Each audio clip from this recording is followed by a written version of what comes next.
Magandang umaga po mga kabayan. Welcome sa ating panibagong update rito po sa PNR in ACR South, Philippine National Railway Project mga kabayan, na may haba itong 147 kilometers mula sa Clark City, Pampanga, at ito'y magtatapos sa bayan ng Calambas City, Laguna.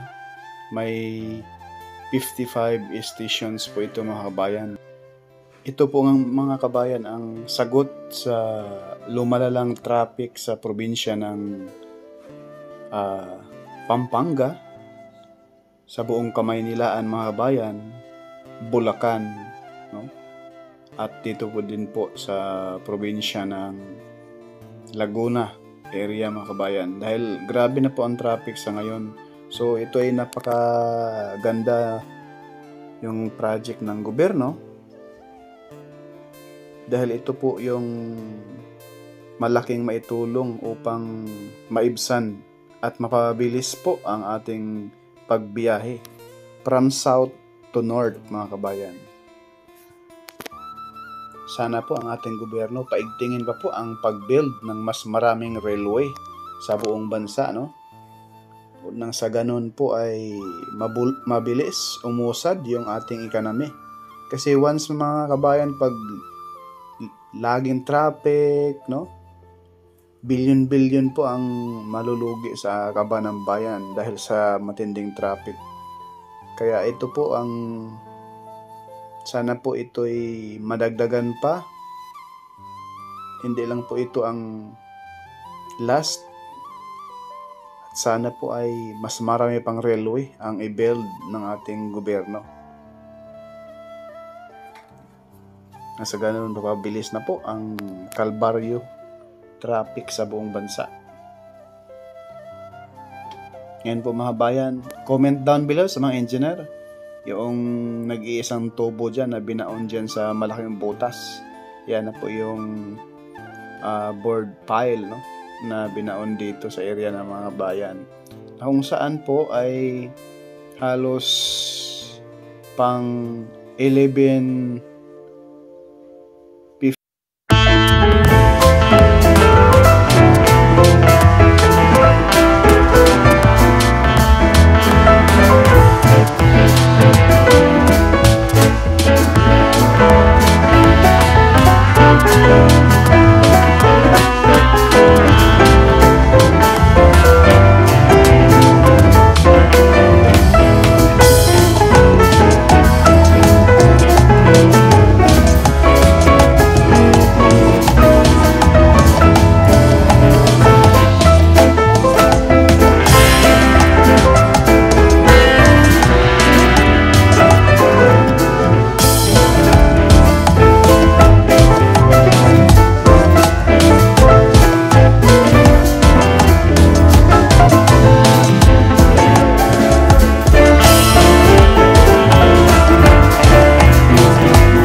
Inatid po masilayan.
Taga Pampanga or taga Bulacan, luluwas ng Maynila, taga Laguna, luluwas ng Maynila, ay no need na magdala ng sasakyan, kundi sasakay na lang kayo ng PNR.